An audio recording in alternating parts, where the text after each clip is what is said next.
cho bay chót nàng cáng hòn cô anh sen ne parong bunjin aporan ni jelarbom la itu makang hon seng veta terbi dene la nan kang hon ne a choi ne muka mandet sampong fet na pete kang hon ave a choi ne seng ve du oi ne palu quan ne bakri một công bunang ke sati che binang che charum ne hơi chi ap than một khi sung nắng riru che o nắng hotur se nang ne che cam để vi bo lên nghe có son cầm tin lá binh ne kaya long in tình hết si nang ma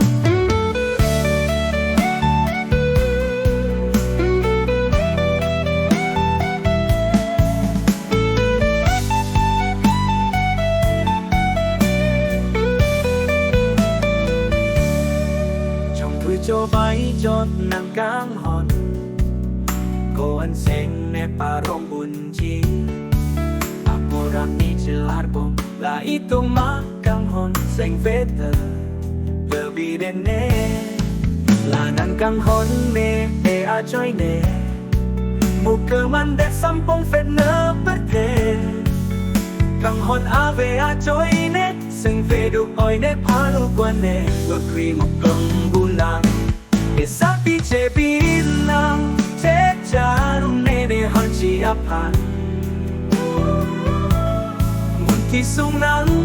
riru che o nang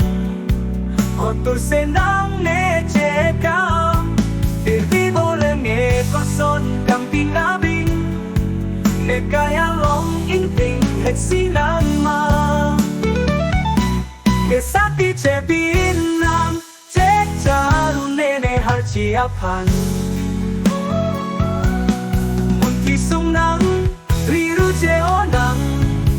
hotur se nang ne che cam bir vi bo le nghe có son cầm tin a binh ne kaya long in tình hết si nang